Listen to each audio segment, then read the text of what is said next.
Hello everyone, and welcome to the History of Byzantium, episode 111, Abbasid Decline.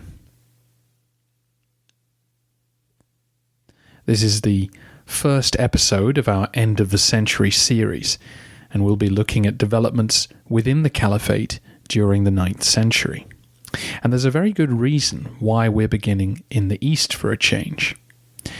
For Byzantium, the past 100 years tends to be framed as the end of the existential crisis which the rise of Islam had plunged the Romans into.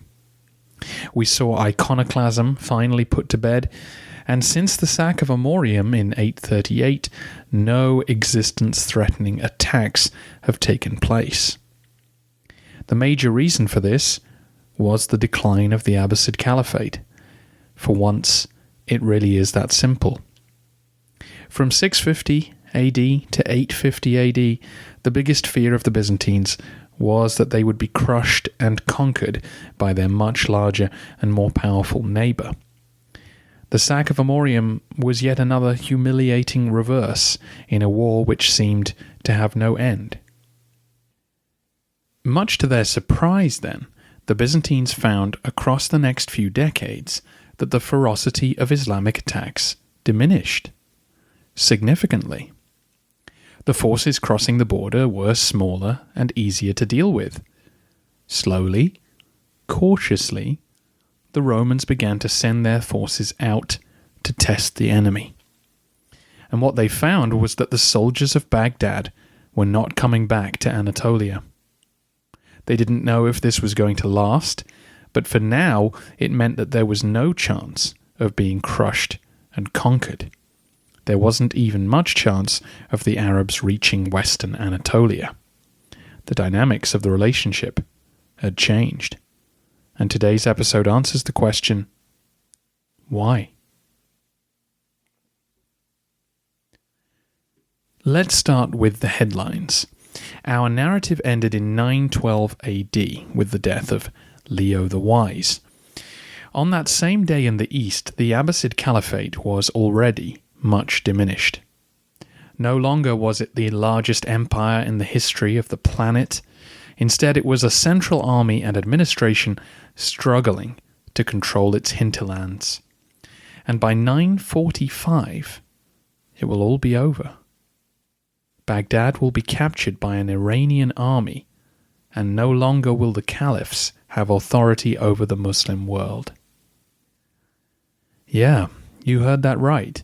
In 30 more years of narrative, the greatest threat the Roman Empire ever faced will have dissolved. It's kind of a shock, right? As recently as 838, the Caliphate appeared to be as powerful as ever, certainly strong enough to roll over the Takhmata with ease. But I used the word dissolved rather than say collapsed. The Caliphate as an empire will disappear, but its constituent parts would go on functioning just fine. The Islamic world will remain a healthy, wealthy place, but instead of power being centralized in Baghdad, it will disperse to the various regions where local commanders will look out for their own interests. So what happened? What pulled the Caliphate apart? The answers lie largely in topics we've already covered. Let me remind you of 4 things you already know. 1. The Caliphate was huge. 2. Its lands were conquered very, very quickly. 3. It was made up of a vast number of different peoples, with different interpretations of Islam. And 4. Persia survived inside the Caliphate. Why were these 4 things problematic? Okay, so the Caliphate was huge. This is an easy one, right? The bigger the empire, the harder it is to keep together. One of the main reasons that the Roman Empire stayed together for so long was the unity provided by the Mediterranean.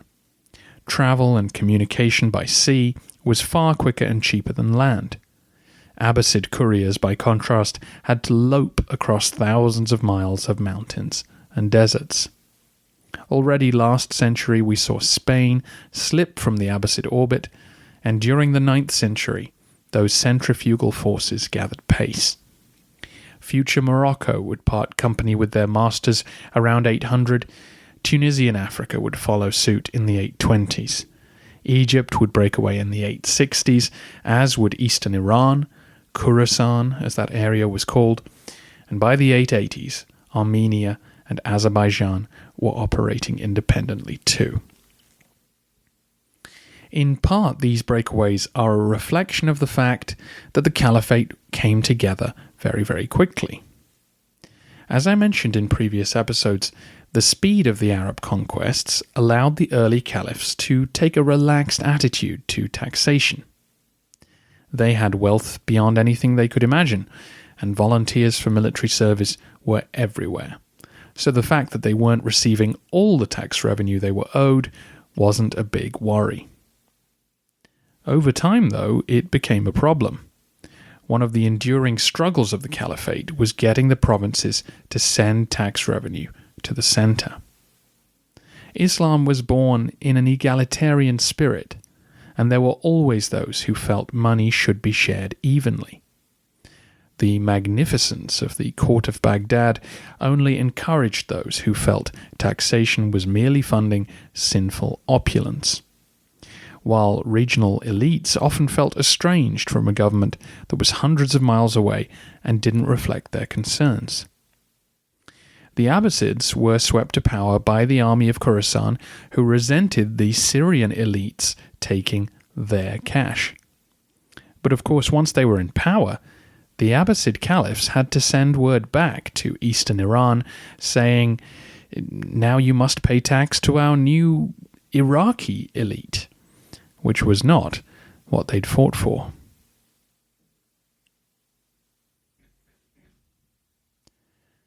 That pull toward independence from the center was exacerbated by the vast array of different peoples operating under the same banner. The Arabs were now outnumbered by the Iranian peoples of the eastern provinces, not to mention the ex-Romans, Armenians, Kuramites, Turkish nomads, and Indians, who also lived amongst them, all of whom understood government and religion in different ways. The 9th century was littered with rebellions from a wide variety of these groups. Those Iranian peoples, our former Sassanid Persians, were probably the most damaging source of disunity. I said earlier that Persia survived inside the Caliphate, and by that I mean that the territory of the former Sassanid Empire was captured whole when the Caliphate was born. That's a vast area with millions of people in it. The Arabs couldn't overwhelm it and imprint their culture on it as they eventually did in Syria and Egypt. Instead, they needed the local Persians to help them govern, and by inviting them in, they inevitably had to compromise with their culture. That sense of Iranian independence or cultural differentiation fueled the rebellion in Khorasan, which led to the Abbasid takeover. And as I've just hinted, they weren't completely satisfied with the results. So, we have a giant empire with inadequate government structures and a vast array of different peoples who all think they should either be enjoying the spoils of empire or going their own way. Perhaps we should be more impressed that the Caliphate stayed together for as long as it did.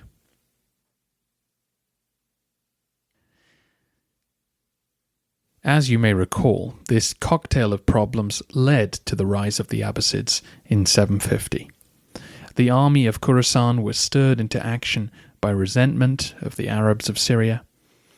The dynasty of the Umayyads were also resented by the Shiites, who felt a descendant of the Prophet should be in charge. Hence the uprising elevated the descendants of Abbas, the Prophet's uncle, to power. Once established, though, the Abbasids had to abandon this manifesto. By building their new capital at Baghdad, it was to be the Iraqis, not the men of Khorasan, who would benefit most from the change of regime. And the more radical ideas of Shiitism had to be shelved to reassure conservative Sunni opinion. This new, more professional government is the one that was in charge when the last century began. You may remember Nicephorus, the ex-general logothete, tangling with the sitting caliph Harun al-Rashid. Harun is a celebrated figure, but it was his succession plans which set off another hugely damaging civil war. He put one son in charge of Baghdad and another in charge of Khorasan. The latter was supposed to succeed the former to the title of caliph, but once Harun died, the two sons quickly fell out, and a replay of the 750 civil war took place. The elites of Khorasan persuaded al-Mamun to adopt their politics, and his forces emerged victorious from the war which followed. When he became caliph, then, he tried to honour the support which they'd showed him. He refused to move to Baghdad and instead made his capital at Merv.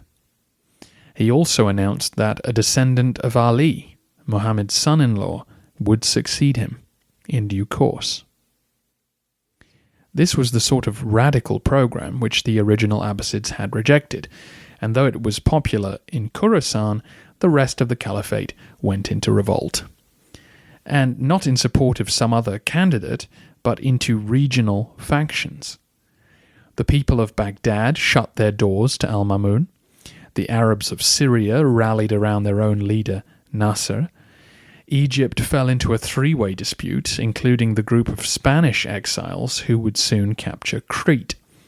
It took al-Mamun another decade to silence all of this opposition, and you may remember the Byzantines running into some of these groups during the civil war between Michael of Amorium and Thomas the Slav. Once he'd reunited the realm, al-Mamun followed his ancestors' lead. He moved to Baghdad and abandoned his radical policies.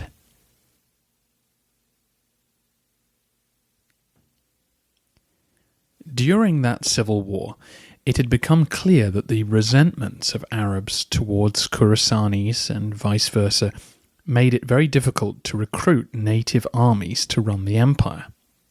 If you promote one group at the expense of another, you risk provoking revolt. And at the same time, the massive Khurramite uprising, which again you know from the narrative, broke out across the mountains of Iran and Iraq. Faced with these problems, al-Mamun and his successor al-Mutasim decided to recruit fresh armies from a new source: their slaves. Berbers, Armenians, and many Turkic nomads were captured or purchased and trained to become a loyal imperial army. Many were simply recruited too, I should point out, but the origin of this movement was in freeing slaves in exchange for their loyal service as soldiers.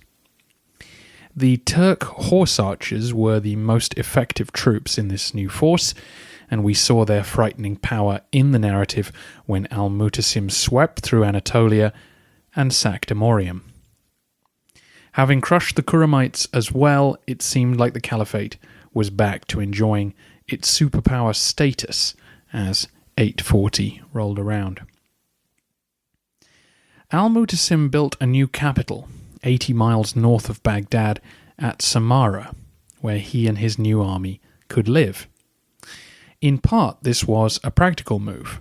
He wanted to dole out lands to his men, but the real estate around Baghdad was already taken, much of it by ex-soldiers who were resentful of these foreign freedmen. Another motive for keeping the army sequestered at Samarra was to stop them from integrating. Slaves who had been freed and given power and money were understandably loyal to their masters, but it was important to prevent their sons from becoming Iraqis, or Khorasanis or Syrians, and perhaps more vitally, from becoming Shiites. The value of the new army was not just in its professionalism, but in its lack of stake in society. The caliphs didn't want the soldiers to put down roots, to develop their own religious or patriotic causes that would lead to a repeat of the civil wars. And for a couple of decades, this isolation seemed to work.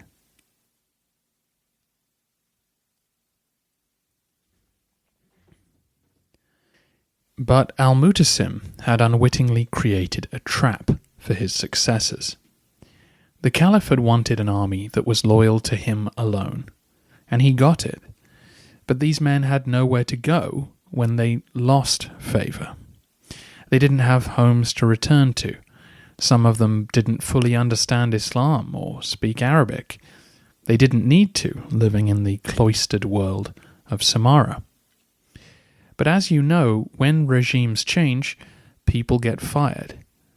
Mutasim's son Al-Wathiq took over in 842 and naturally wanted men who were primarily loyal to him and not his father.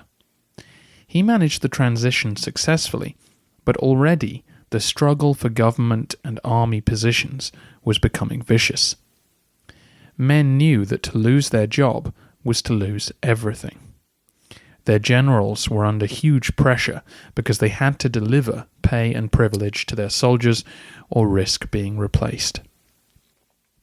Al-Wathiq's brother Al-Mutawakkil became caliph in 847, and it was he who was to drink from the poisoned chalice. A decade of relative peace allowed him to attempt to weaken the hold of the new elite. He recruited non-Turkish troops and began constructing another new capital to replace Samarra, but when he sacked his senior Turkish general in 861, the aggrieved soldiers murdered him. The troops were terrified by the prospect of losing their livelihoods, and so they acted before it was too late. The next decade is known to historians as the Anarchy at Samarra. Various Turkish-led army factions set up 5 different caliphs and murdered 3 of them. The leaders of the Islamic world had become prisoners of the men they'd set free. By the 870s, the Abbasids had managed to regain control over the army and moved the capital back to Baghdad. But by then, it was too late. Central control had been completely undermined by the events at Samarra. With the army fighting amongst itself, Egypt and Khorasan, the 2 most important of the outer provinces, declared their independence. Naturally, Khorasan was the first to break away. An uprising there brought the Safarid family to prominence in 867, and they overthrew the forces loyal to the Caliph. While down in Egypt, a Turkish officer seized control in 868. Ahmad ibn Tulun extended his reach into Syria and Palestine, and though he was nominally loyal to Baghdad, he forwarded only the tax revenues he felt necessary to pass on.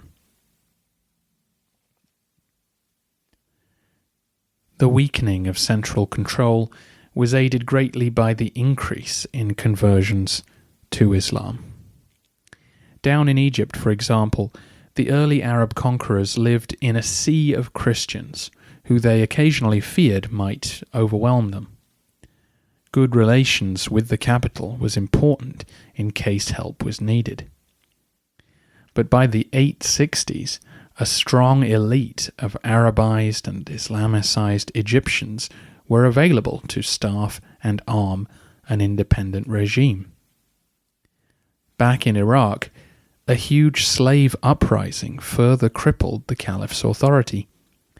Large numbers of African slaves had been brought to the banks of the Tigris and Euphrates to maintain the canals.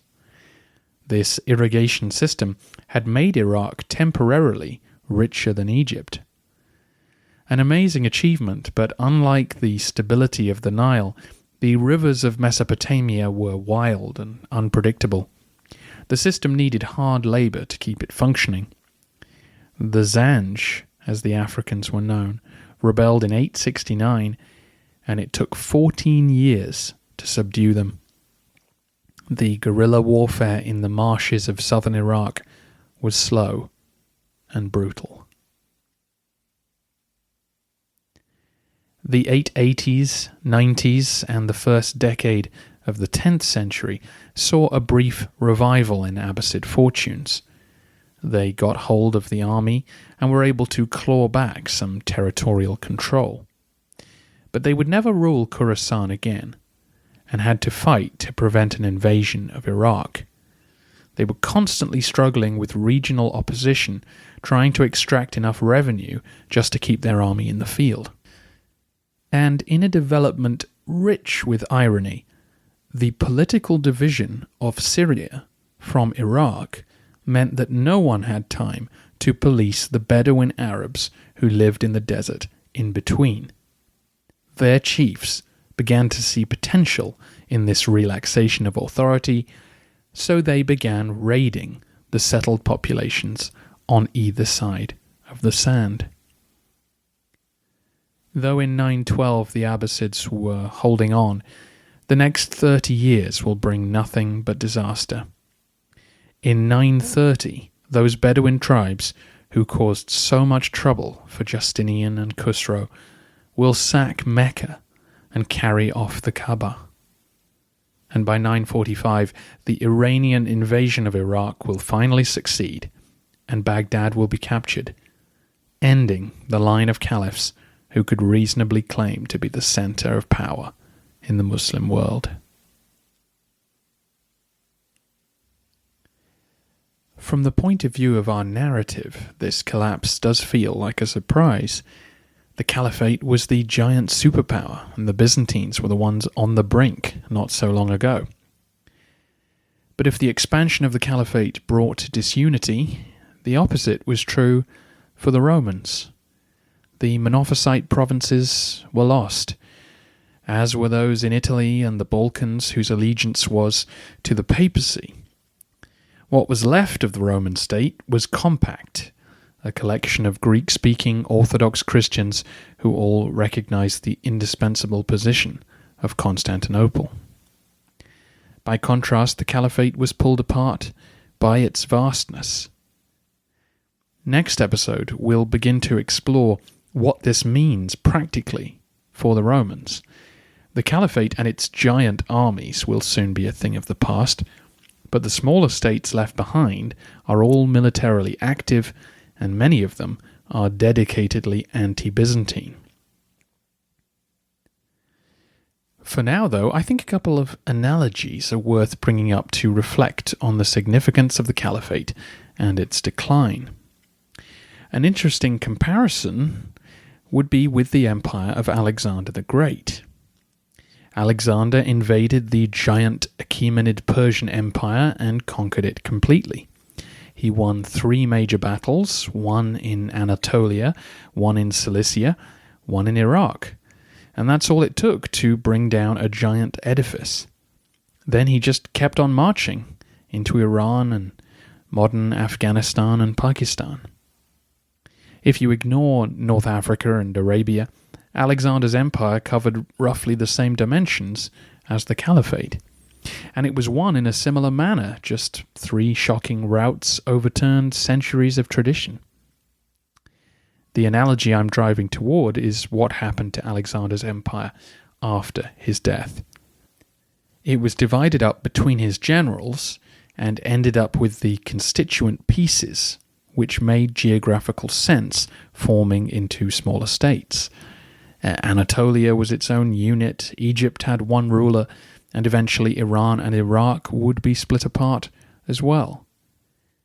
Each of those regions had its own people with their own traditions and language, and it's difficult to keep them welded together. In the big picture, the Caliphate followed a similar path, with politics devolving to the regional level.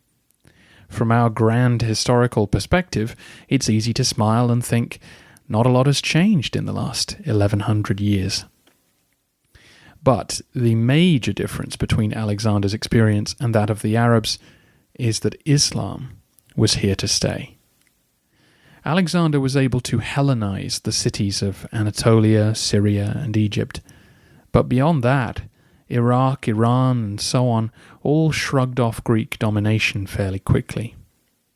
Whereas, even as Persia recovered its independence, it would remain a Muslim state. The caliphs were not despised, they were not hated oppressors who were overthrown. It was just that their right to govern and dictate religious issues was undermined and superseded. Islam's ability to embrace so many disparate peoples in town and countryside alike is the most impressive legacy of the Caliphate.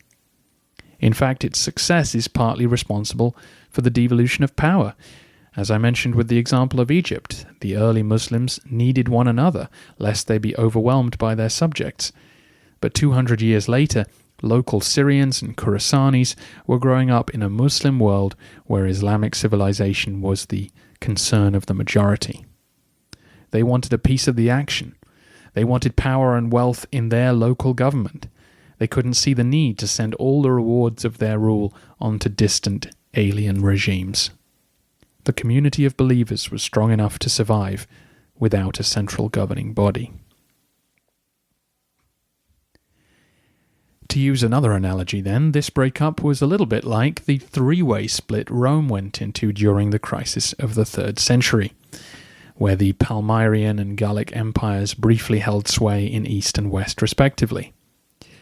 Mike Duncan commented then that these breakaway governments did not reject the Roman way of life.